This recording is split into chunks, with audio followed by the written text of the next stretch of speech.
Hello, everyone. And just when you thought that this show was done for the year, we're back for one more. Some pretty special circumstances on the weekend have forced the rescheduling of the grand final to this weekend. So we thought we'd do one more show. Here to talk about it is Mark Majdanzic from Football Gold Coast. Darren, how are you? All good? Of Palm Beach. G'day, guys. Darren. How you going, mate? All right. Mark, we'll start with you. Take us through the weekend. Start with the reserves. Take us through what happened, and then we'll discuss it from there. Reserve grade kicked off our big weekend of what should have been one of our first big weekends in Football Gold Coast. Palm Beach getting the job done, 1-0 against Surface. It was a tight game between both teams. Not much in it. Both these two teams playing some great brand of football throughout the year, and it showed there on grand final day. The pitch was superb. So just big shout out to Gold Coast Knights, their groundsman Craig, and also support staff Brett Budway and Mark Majdanzic, who managed to squeegee 400 and so litres off the field. But no, nevertheless, the field was perfect. It set up a great afternoon and evening of football. And the reserve grade, credit to Craig and his boys. They didn't start the best. I think for the first 6 or 7 games, they might have even been bottom with the point deduction and everything else, but never gave up, kept rallying, and definitely came into the finals, the form team of the competition, and brought it all the way home with a win. So massive congratulations to them. That's a Palm Beach reserve grade over the years have always been really successful. If you look at when Nigel Whitten was coaching them, and before that, they've always had a great reserve grade and great crop behind them, always successful, always up there. And this just shows you the production line that they have. So again, massive congratulations to Craig and his team. And then it's set up for, a great end to our year, Southport versus Palm Beach. Palm Beach, their second consecutive year, looking to go one better than they did last year. For the first, 55 minutes, let's call it, we had a game. Southport came with a clear plan. They had a clear strategic plan. It looked like a 5-3-2 with 2 wing backs, which, put, I think, maybe caught Palm Beach a bit off guard at that stage. They knew, I think, they'd sit in, but maybe not as deep as that, with the outlet of Luke Reuter and Angus Hughes, which, they got in behind a few times and slipped the ball through into Morgan. He had some chances. Palm Beach had some chances. Great chance there. Tom Miller was one that sticks into mind as well. Scott Semple, again, caught massively into action to make a big save. And then Jackson, again, coming up trumps with a long-range strike. So both sides definitely had chances. I think we were just entering the crucial part of the game when obviously the unfortunate incident of Heath Finnegan's broken leg occurred.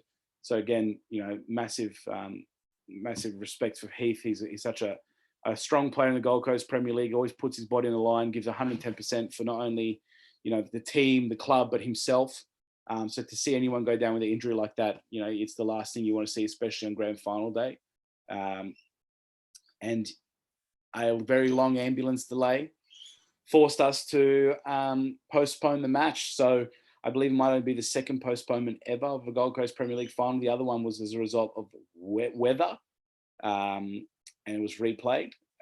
Thank you, Nathan Mulhern, for that little stat. I didn't know about that one, but early in the 2000s. But, the best part is we get to come back and do it all over again. We certainly do. Now, tell us about the injury itself.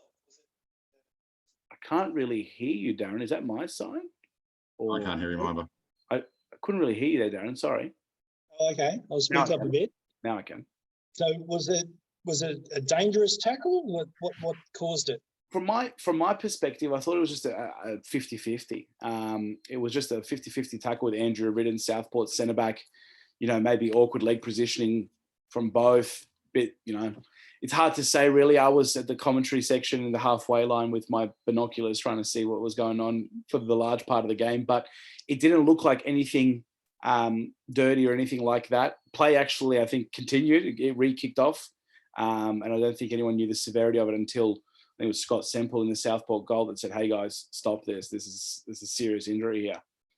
So from my perspective, I mean, a foul wasn't given or anything of that nature. So I think it was just a 50-50 freak accident. Brett, what's your take on the incident?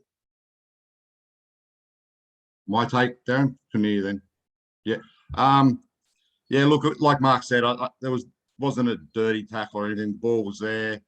He sort of had a shot as the bloke got there, and they collided legs, and the result was 2 broken bones. Like I'll say before we started recording that yeah, probably if it wasn't a grand final, I'm not sure if Heath would have put himself in that situation or would have attempted that. I'm not but it is what it is. I felt for the guy lying there for an hour with no pain relief, and he handled it really well. Like, I've seen other guys in that situation screaming for their mum, but he handled it really well. Maybe there's lessons to be learned as far as paramedics on site and all the rest of it. But yeah, a bit of a tragic incident. I want to butt in just quickly, if I can, for all the people. I don't know if it's been hard from a Football Gold Coast perspective to sit and read the comments and not reply, because we that's what we tend to do. But there actually was a paramedic on site. However, he didn't have the administration to administer pain relief, and there was no ambulance on site. Now, with a leg break of that nature, you really couldn't move Heath from that point. So for everyone that has been throwing Football Gold Coast, not Brett, this isn't to Brett, but everyone else I've been seeing online putting the boot into Football Gold Coast, we had a paramedic on site who was actually right in front of the incident as you entered the gate. So he just wasn't equipped enough like a paramedic with an ambulance to administer the green whistle and pain relief and so on and so forth to move Heath at that point. Now, I'm not making any excuses, but anyone who wants to throw shade at the Queensland Ambulance Service for their lack of responding, by all means, go for them. We can't control how long an ambulance takes. And it's unfortunate that, I think the nature of the climate where we're at in health in general with COVID and all the rest of it and mandatory vaccines for health workers, I'm not going to dive into all that, but maybe they're a bit light on paramedics and ambulances, because it seemed like that wasn't the only incident of the weekend. So that had resulted in a long ambulance wait. One that comes into mind, Tom Sutton, who featured on this show for Tweed, broke his ankle against Ravenna, and he was waiting again in excess of 1 hour for his ambulance as well. So yeah, unfortunate incident, but one that we can learn from, that's for sure. Maybe that is something that now, again, I've seen comments thrown around, do you sacrifice an ambulance for a heart, for a life or death situation to sit at a soccer game where we play over 6,000 games a year? And it's just unfortunate, but I think Brett hit the nail on the head. Grand final day seems to be a bit, players overexert, and we see these massive injuries.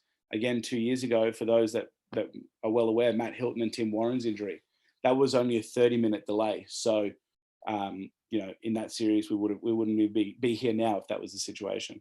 Mark, just on that was definitely 100% the right decision not to move him. Yeah. Because even when the ambulance got there and they gave him the green whistle, and he had the green whistle for a good 10 minutes or 5 minutes, and they moved him, he screamed in pain. So if we would have tried to have moved him without pain relief, God knows the resulting, he would have screamed like nothing else, and it would have been a psychological damage on all the kids that were there, everything. So and it was, you don't know the long-term damage, 100%. The long-term damage as well for the leg. Oh yeah, for Heath, yeah, exactly. In these situations in sport, we aren't equipped to. Health professionals make mistakes. Like, what is a physio and even like probably just a guy, just a paramedic, just come out doing basic duties. It's a serious injury. This is a 4 to 6 month recovery. This is double surgery. This is rods and everything in between. So it's not like we're talking a sprained ankle or a torn ligament in the ankle where you can get someone off. This was, as Brett said, it's a major injury to occur. Brett, up until that point, were you happy with how your side was playing? Sorry, Mum, just struggling to hear you a little bit there. Up to that point, were you happy with how your side was playing? Yeah, look, it was a typical grand final. The boys a bit tentative, a few bad touches which turned over possession, which allowed them to counter-attack us, sort of thing. We changed a couple of things at halftime, which all coaches but we did change a couple of things that I thought in the first 10 minutes of the second half were working up until Heath's injury. But mate, it was a typical grand final. You know, the crowd were into it. The Tom Miller normally scores that goal 9 times out of 10. To be fair, Morgan probably scores his goal 9 times out of 10. But you know, with the crowd, the atmosphere, the occasion, it does tend to get to players in the first half. Even last year against Surface was the same. I think it was 1-1 at half time. And then the game tends to open up in the second half. And that's the way I was seeing it playing. But, you know, unfortunately, Keith's injury brought an end to that. It was a bit very anticlimactic because the whole day is such a massive emotional build-up to that point, you know, of reserve grade playing and all the rest of it. And then so it finished like that. It took me probably 2 days to process it, to download exactly what happened and, you know, wipe through the emotion sort of thing. Mark, did Southport, have they, you've mentioned that they're changing formation. Have they lost their element of surprise now? I think so. I think now, you know, they've shown the hand that they played in that final day. So, but I'm sure Steve will change it up again. He might put, you know, he might go 6. Who knows? No, I'm only joking. He might look. At the end of the day, it's a game. As Brett said there, it's like you're redoing it from the start, but you already know what you're to expect, and you know how they're going to line up and the play and what it goes. I think they will. I think they will have to change something. But you know, to be fair, I struggle to find someone across both teams, and Brett can chime in for sure, that wasn't playing well. I mean, there was a lot of players that could have played better and could have gone to that next level, but there wasn't anyone that you said was absolutely horrendous on both sides and having an absolute nightmare of a day. Brett, fair? Yeah, mate, that's a fair assessment. Southport, to be fair to them, were excellent.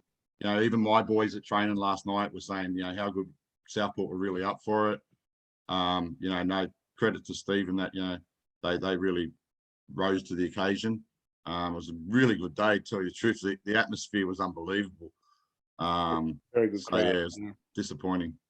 It's now where it was packed. I reckon there would have been 2,000 if I was to be fair, Brett, too. Yeah, easy 2,000. So, you know, our Gold Coast Premier League finals always draw a good crowd. And that just shows you there, again, with only one, like, you have 3 clubs there, Palm Beach having both teams. When you get 4 different teams, it adds a bit more.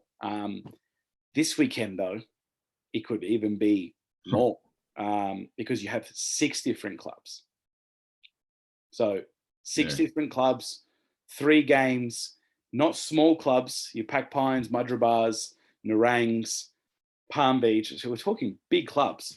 And, you know, it'll be every grand final day is special no matter what the situation is. And I think this one will have a different little edge to it as well. And, you know, it's all mentality, I think, now. Now it's just all, okay, this is what, you know, this is what happened in leg 1, first 55. You know, the one thing, the way I look at it, an hour and 10 minutes, but by the time they actually moved Heath, I think it was an hour and 15, hour and 20 minutes. That would be a massive, to restart the game after that point wouldn't be fair on both sets of players because of the way they started the game and the way they were involved in the game. You know, they were really both rolling. Psychologically as well, you've just seen one of your teammates, a lot of the Palm Beach boys have grown up with Heath for their whole lives. You know, you've just seen him ambulanced away with the double broken leg. You know, that's going to affect him work-wise, you know, for the next 4 to 6 months because it is amateur football at the end of the day. So, you know, by not playing can sort of give you that, you know, recalibrate, come back, as Brett said, take time to process what happened and restart again. I think if it was only 10 minutes, it was only 10, 15-minute break, we would have been fine. My boys would have been able to handle that. But once it got to a stage where we knew how severe it was, like you say, all my players are best mates. So Cooper Taylor, who was going to come on and replace Heath, he grew up with Heath, you know what I mean? Like it started to, I could see it in their face. It started to dawn on how bad it actually was. So, you know, it was definitely the right call. All right. So this weekend, the grand final's being played again at 7 o'clock. Yep, 7 o'clock.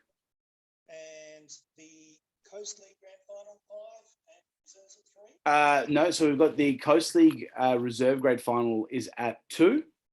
The first grade is at 4:30 and then 7. So we allow for that little period of extra time, presentations, crossover, changeover. As you can imagine, it's a very busy time when you're running around with trophies and running to commentary and running back and forward and anthems. And, I think the players unfortunately stood there for about 15 to 20 seconds of Champions League theme song in the background before the anthem kicked in. So it's all logistical stuff. But yeah, so that's our times. We've got 2 o'clock. We've got Pack Pines versus Mudgeeraba in the reserve grade. In Coast League, we've got Talabudra versus Nerang, who both played out a thrilling 4-4 draw the last time they met, with Nerang 4-1 up. So, a little bit there to think about for Tally, and then obviously the repeat of the grand final. So let's focus on the Nerang there a little bit. They just snuck over the line to make this grand final. Yeah, 2-0 down as well to Tweed. So down 2-0, and which would have put them out on aggregate, and then fought back and got to 2-1 and then scored, I think, in the 100th minute. Obviously, the Tom Sutton ankle break that I mentioned caused a lot of extra time, and they scored right at the death to get that final draw, but also progression through. So massive achievement from that Nerang team. A lot of young players there. So, credit to them for all the hard work. Another big challenge coming up in Tally Valley, who's just a machine that keeps growing. Are you going to be commentating again? Are you going to be live streaming all 3 games or just 2 of them? Yep. So News Corp locked in for all 3 games, which is amazing again. They've got all 3. Commentating for me will be the Coast League and Premier League back to back. As you may notice, my voice is a bit raspy. It was a big weekend. I am gassed, to tell you the truth. I didn't hear it, Mark. How'd you go? I think I did all right. I haven't. Yeah. Look, I know if I did bad, if my phone tells me I did bad. If my phone tells me nothing, it means it was okay. So that people only tell you when you do a bad job. To be fair, I got a couple of people message and call and say, well done, it was great. So thank you to Chris Broadford as well, I have to mention, who makes it a lot easier when he's been there and done that. I mean, I can't talk about my success in grand final day apart from that 2012 one butters that we share together. Don't worry about that. We'll keep that in my pocket. But I can't really talk about a youth grade grand final victory, can I? Who wants to listen to about that? So having Chris there, played in 8 grand finals, so he knows it inside out. So it was great. I enjoyed it. But again, I've got to rest up those vocal cords because it's going to be a long, long day. This is just a catch up of October and September in football, I guess. And how did you go during the delay? So I got a bit stitched up, but then it worked out all right. So we didn't know how long the delay was going to be. So I said to basically the audio guys upstairs, I said, we'll keep talking. So we got to 5, 10, 15, 20. We spoke for 35 minutes straight. So About what? Tune in, go back and have a look about what we spoke about. We spoke about player development and the pathways and all the stuff I love about the future of football. So we talked about all that, the old days, always came back into the game, what we're seeing, how unfortunate obviously the injury was and what was transpiring in the game, hoping to come back. And then I got a tap from the audio guy saying, do you guys want a break? And I dropped the mic and I said, yes, please. So that's when I eventually came out on the field and realized what had happened. So it was 35 minutes, but again, Chris and I have known each other a long time. We get along really well. So as I said in the stream, we could talk for 3 days if we really had to. Sounds like you're a natural. Oh, tell me about it.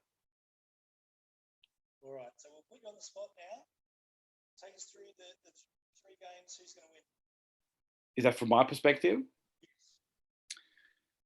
It's hard because I don't know much about the Coast League reserves. So I still think Pack Pines will win this one. They finished second for a reason, so I'm just going to go with the favourite.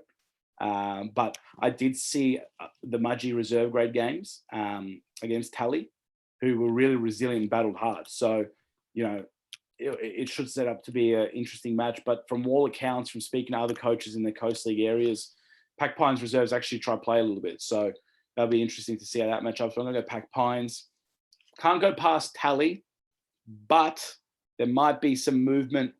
There might be some players who unfortunately are missing the final. I won't give too much away, but my intel down at the Tigers tells me they might not have a full complement for a number of reasons. So, Nerang can do it. I just think Tally Valley, too smart, too experienced, a lot of grand finals there as well. Likes of Wade Russell, Simon Wade, Levi Hilton, Matt Hilton, the list goes on. And they got that mix of youth as well that can do the job. And Palm Beach and Southport, again, I think now that Brett's probably seen what Southport will do, he can sort of prepare a little bit better and more concrete preparation. Then again, Steve could change it. So, bit of a chess game. As it's going, though, I think both sides will have their chances. It's just about who will take it. And yes, I've been called the ultimate fence sitter, and I am the ultimate fence sitter, and I will continue to be the ultimate fence sitter until I'm no longer affiliated to the Federation, and then I'll become my own independent. So, ultimate fence sitter. All right. Brett, we were talking about the changes that Southport made. Does this mean that your team, you have your style, play exactly the same way, and that Steve will know exactly what he's going to get? Yeah, I think so, mate. I think in the last 4 years, I've changed my formation once, and that was against Brisbane Olympic in an FA Cup game, and I changed it for 50 minutes until they brought Alex Smith on, and then I had to change it again. But we basically play the same. We think we're good enough to deal with any formation. A lot of teams come and play 5 at the back against us, so it's just a matter of adjusting to that. I'll be totally honest, I didn't expect Steve to play 5 at the back on the weekend, so it took us a little while to adjust. It's sort of hard as a coach as the game's going to adjust it, but the players are smart enough to realise what needs to be done, especially the wide players. But yeah, look, I think we just play the way we normally play. If we have to adjust something at the end of the game to get a result, we'll do that. But we're pretty concrete with how we set up. Fair enough. Finally, Mark, do we have any word on Surfers Paradise and their playoff games? Any dates yet? Do you think we do? We've got dates. Okay. We've 23rd and 30th are apparently the dates, but I'm hearing now there could be only 2 teams in the playoff.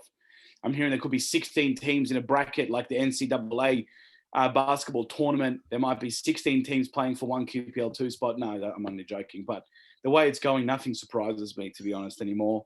I've heard 23rd, 30th until we see official confirmation. You got to feel sorry for them a little bit because you're in limbo. You're just waiting, lingering around. What are we doing when we haven't got any games to prepare? They lose their fields pretty soon for right of use in the Gold Coast City Council, how it works down here. So, yeah, it's all up in the air right now. But, the one thing that's keeping everyone occupied while we're waiting for all this stuff is all the beautiful movement and conversations on the Gold Coast. So it's the best time of year. Give us some nuggets, Mark. No, I can't. I'm sworn to secrecy. But no, look, there's some moves. Obviously, we talked about Lee Vernon at Rabina.